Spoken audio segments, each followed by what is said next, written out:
my name is Addison Kee, and this is my audition for the American Academy of Dramatic Arts.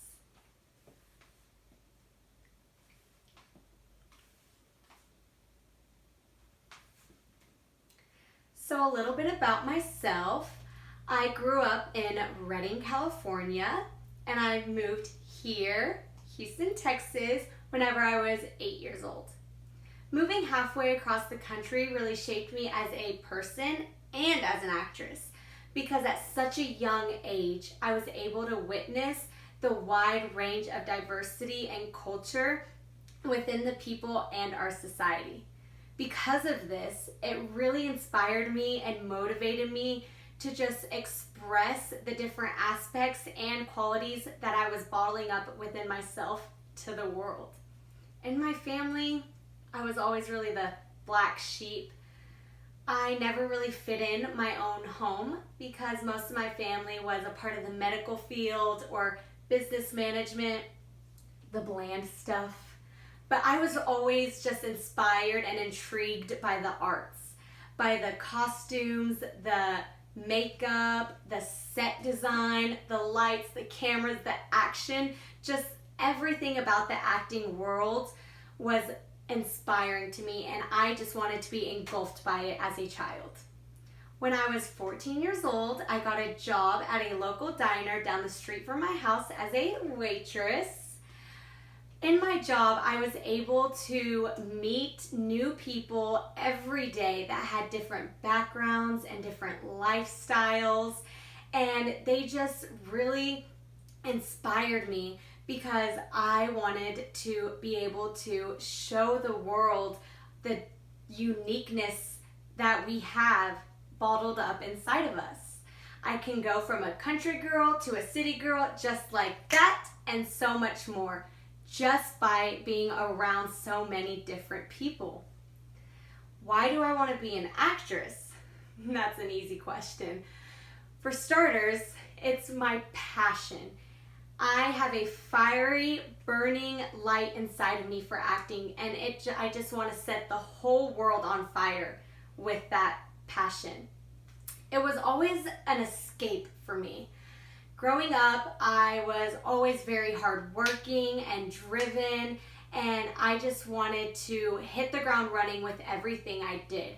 When I was a sophomore, I started taking college classes, and I was an all-A student.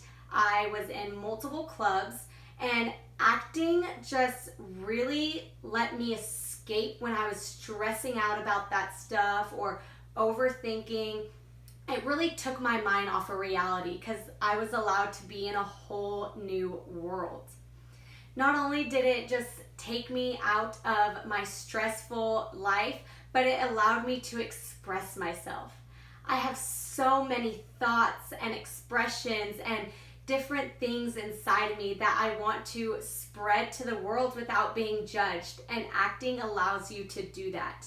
In society, everything we do is looked upon by people and judged, but when you're acting, it's not like that. You can be whoever you want to be. You can be a different character. You can be a rock. You could be a tree. You could be anything you want to be when you act.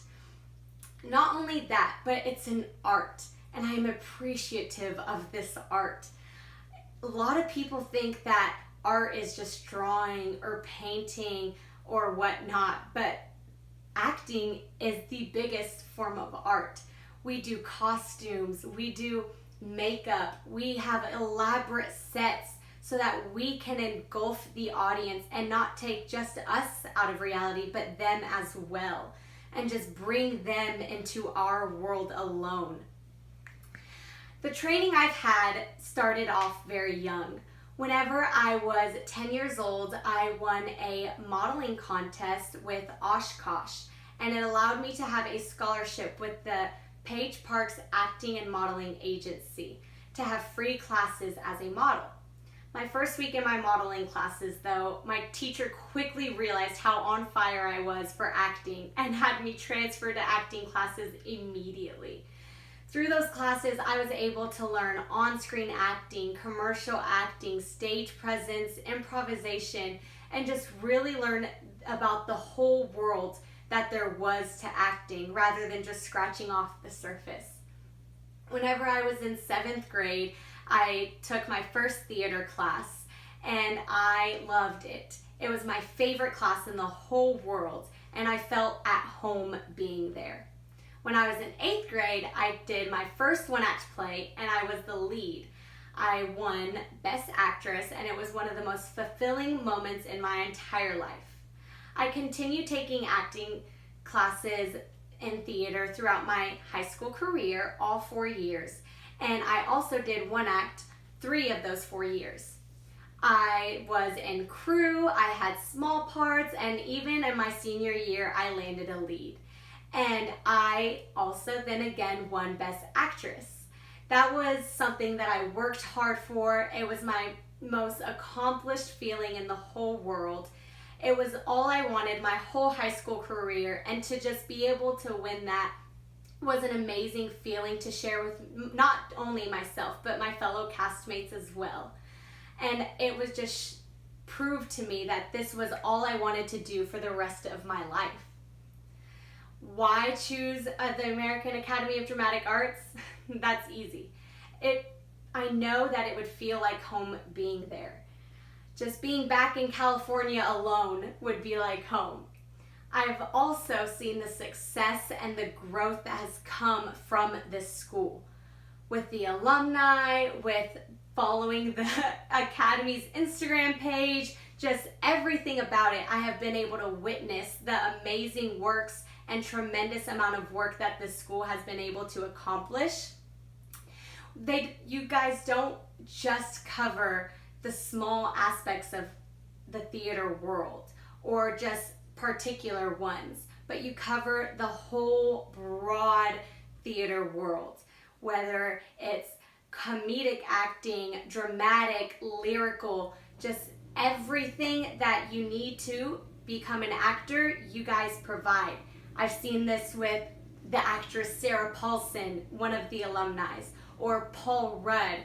They're so different, one dramatic, one comedic, yet they both came from your school because you provide the information you need to be the diverse actors we want to be.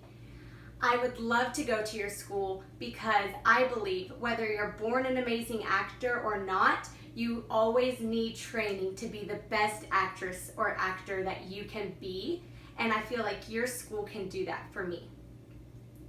Today, I will be performing a monologue from the play, The Marriage of Betty and Boo. I will be portraying the character of Betty. Hurry up, Boo! I want to use the shower! First, I was a tomboy. I used to climb trees and beat up my brother Tom. Then, I would break my sister's voice box because she liked to sing. She would always scratch me though. So instead, I tried playing Emily's cello. But I don't have much musical talent. But I'm popular, and I know more about the cello than people who don't know anything. I don't like the cello. It's too much work. And besides, having my legs open that way made me feel funny. I asked Emily if it made her feel funny, and she didn't know what I meant.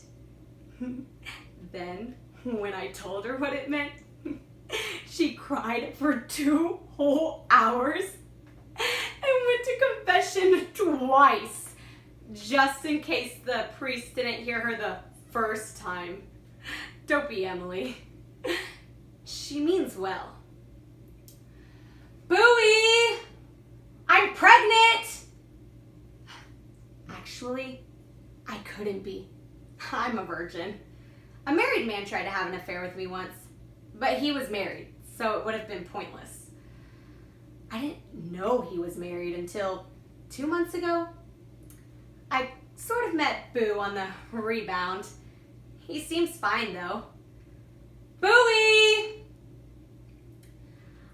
I went to confession about the cello practicing, but I don't think the priest even heard me.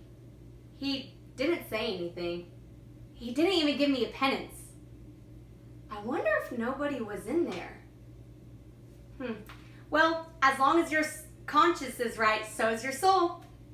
Bowie, come on! C. For my second monologue, I will be performing a monologue from the play Eurydice. I will be portraying the character Eurydice.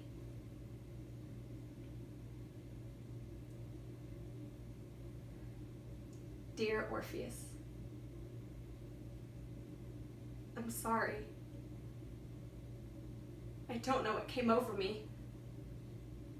I was afraid. I'm not worthy of loving you. But I still love you, I think. Don't bother and try and find me. You'll be lonely for music. I want you to be happy again. I want you to marry again.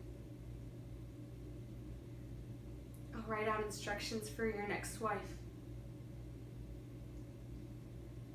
To my husband's next wife. Be sure to comb his hair when it's wet. And do not fail to notice that his face flushes pink like a bride's when you kiss him. Give him lots to eat. He forgets to eat and he gets cranky. When he's sad, kiss his forehead and I will thank you, for he is a young prince and his robes are just too heavy on him. His crown falls below his ears. I'll give this letter to a worm. I hope it finds you. Love, Eurydice.